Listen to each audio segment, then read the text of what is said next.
10 common mistakes that turn your creatine into poison for your body. Creatine has been gaining more and more popularity, and it's not without reason. It is one of the most efficient supplements when it comes to muscle mass gain. Several studies prove its effectiveness for increasing strength, power, and hypertrophy. However, many people end up practically throwing the entire supplement in the trash because they make basic mistakes when consuming it. That's why today, you will see the 10 most common and dangerous mistakes we should never make when taking creatine, so you don't waste your money, and most importantly, don't cause damage to your own body. And no, creatine does not cause hair loss. You can be calm about that. There are simply no reliable scientific studies that prove this information. Stay alert until the end, because mistake number 5 is the most common. Mistake number 10, not increasing water intake when starting to take creatine. One of the most basic mistakes people make when starting supplementation with creatine is not increasing water intake. This happens because many don't understand how creatine really works in the body. Creatine works by increasing water retention within muscle cells, which we call the volumizing effect. This process is fundamental for protein synthesis and for gaining strength and muscle mass. When you start taking creatine, your muscle cells begin to retain more water than normal. If you don't increase your daily fluid intake, your body can become dehydrated in other areas. Dehydration, even mild, can cause headaches, fatigue, decreased physical performance, and even kidney problems in more severe cases. The ideal is to increase water intake by at least 500 milliliters to 1 liter per day, beyond what you already normally consume. A practical tip is to observe the color of your urine. It should always be clear, indicating good hydration. Some athletes report cramps and muscle discomfort when they start taking creatine without adequately increasing water intake. This happens precisely because the body has to redistribute the available water, harming the hydration of other tissues and bodily functions. Mistake 9. Taking creatine on an empty stomach. Another common mistake is taking creatine on an empty stomach. Creatine is better absorbed when consumed with some source of carbohydrates. This happens because carbohydrates stimulate the release of insulin, which in turn increases the uptake of creatine by muscle cells. Studies show that the combination of creatine with about 30 to 50 grams of high glycemic index carbohydrates can increase absorption by up to 60% compared to consumption on an empty stomach. Carbohydrates such as banana, white rice, sweet potato, white bread, or even natural juice are excellent options to accompany your dose of creatine. Besides the absorption issue, taking creatine on an empty stomach can cause gastrointestinal discomfort in many people. Symptoms such as abdominal pain, nausea, and diarrhea are relatively common when creatine is consumed without food. This happens because it can increase stomach acidity and irritate the intestinal mucosa when there are no other foods in the digestive system. A very effective strategy is to consume your daily dose of creatine right after training, along with a carbohydrate source. At this moment, your body is more receptive to nutrient absorption, and you will be optimizing both creatine absorption and muscle recovery. If you train on an empty stomach in the morning, consider taking your creatine after training, during breakfast, and not before exercise. Mistake 8. Ignoring creatine quality to save money.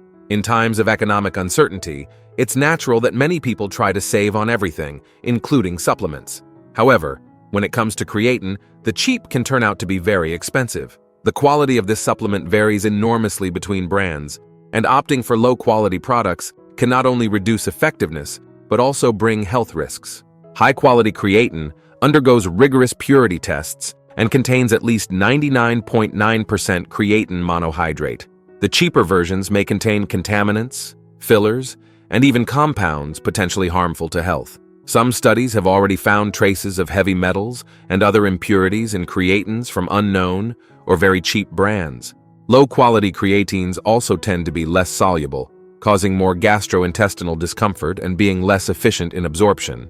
Often, these cheaper versions don't even correctly inform the actual amount of creatine present in the product, which compromises the entire supplementation. When choosing your creatine, look for brands that have quality certifications, such as the Crepure seal, which guarantees high-purity German creatine. Also check if the manufacturer provides analysis reports and purity tests. Reliable brands tend to be more transparent about their manufacturing processes and quality control. Remember, you are consuming this supplement daily and for long periods. Saving a little can cost not only inferior results, but also put your health at risk. Mistake 7. Not taking it on days you don't train. This is a surprisingly common error. Many people believe they only need to take creatine on training days. This idea is completely mistaken. Creatine is not a pre-workout or a stimulant that only works at the moment of exercise. It works through a cumulative effect, gradually increasing phosphocreatine stores in the muscles over time. To maintain these elevated and stable levels, supplementation needs to be continuous, every day, regardless of whether you are going to train or not. When you skip the dose on days without training, the levels of creatine in the muscles begin to fall, and you may lose part of the accumulated progress. In addition, muscle recovery doesn't happen only on training days. In fact, it's precisely on rest days that your body works most on rebuilding and strengthening muscle fibers. Creatine plays an important role in this process, providing energy for muscle cells even at rest, and assisting in anabolic processes. What I recommend is that you try to create a daily routine for creatine supplementation, preferably always at the same time, to create a habit and not forget. Before we continue to mistake number 6, don't forget to subscribe to the channel. Having constant access to correct and science-based information is what will make you constantly improve your body without risk of injuries. Mistake 6. Choosing the wrong type of creatine. With the growth of the supplement market, dozens of different types of creatine have emerged, each promising to be superior to others. HCl creatine, crealkaline, ethyl ester creatine, buffered creatine, liquid creatine, among others. This variety ends up confusing many consumers, who end up choosing more expensive or less effective options. The truth, backed by hundreds of scientific studies, is that creatine monohydrate continues to be the most efficient, safe, and economically viable form. It's the type of creatine with more research proving its effectiveness and safety in the long term. The other forms generally don't have sufficient scientific evidence that justifies their higher price or their claims of superiority. HCl creatine is frequently promoted as more soluble and with less water retention, requiring smaller doses. Although it really is more soluble in water, there is no conclusive evidence that this translates into better practical results. For people with gastrointestinal sensitivity, the micronized form can be a good option, as its smaller particles facilitate dissolution and absorption, reducing digestive discomfort. In summary, unless you have some specific condition or intolerance to monohydrate, it continues to be the best choice for the vast majority of people. It's the most studied, safest in the long term, and most cost-effective. Don't be led by marketing promises without solid scientific backing. Mistake 5. Taking it mixed in vitamin shakes or protein shakes. Many people, for practicality, mix their daily dose of creatine together with protein powder, vitamins, or other supplements. Seems logical, right? A single drink with all the nutrients. The main problem is that creatine doesn't dissolve completely in thick liquids like protein shakes. When this happens, a large part of the creatine ends up staying at the bottom of the cup or shaker, and you end up literally throwing money down the drain when you wash the container. In some cases, you may be consuming only half the dose you think you're taking. Additionally, creatine can interact with other compounds present in these shakes, reducing its stability and bioavailability. Some studies suggest that, when mixed with certain types of proteins or in acidic media like fruit juices, for example, creatine can degrade more quickly, converting to creatinine, which doesn't have the same ergogenic benefits. The ideal way to consume creatine is to mix it in room temperature water, in a separate cup, and drink immediately after dissolution. Stir well to ensure that all the creatine dissolves properly. Another alternative is the dry scooping method, where you put the dose directly in your mouth and then drink water to swallow. This method ensures that you are consuming 100% of the dose, without losing anything at the bottom of the cup.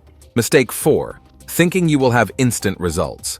We live in an era of instant gratification, where we expect to see immediate results in everything we do. With creatine, many people end up giving up prematurely because they don't see drastic transformations right in the first weeks of use. Creatine doesn't work like a pre-workout, that you feel the effect in minutes. Its mechanism of action depends on muscle saturation, a process that takes time. For most people, the complete benefits only begin to appear after 2 to 4 weeks of consistent supplementation.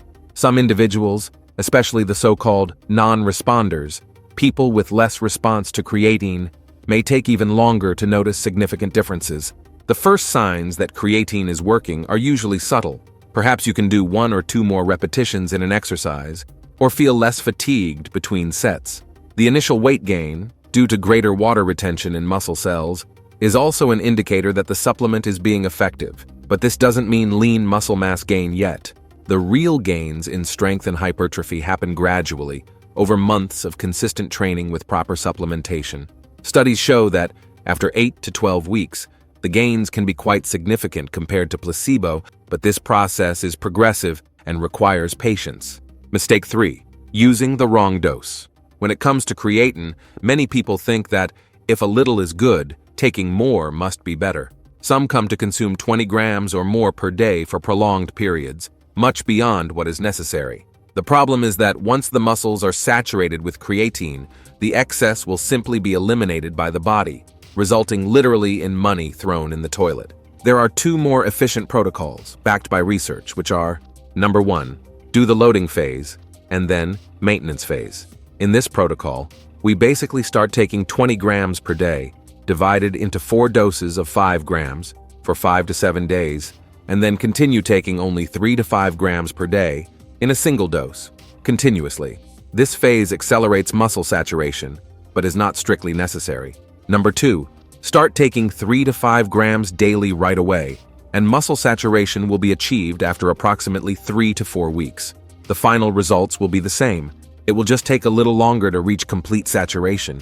For people with greater muscle mass, such as above 198 pounds, the maintenance dose can be adjusted to 5 to 7 grams daily.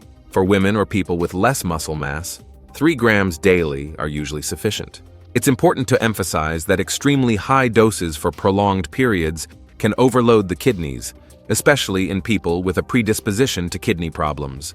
In addition, excess can intensify side effects such as water retention and gastrointestinal discomfort without bringing additional benefits.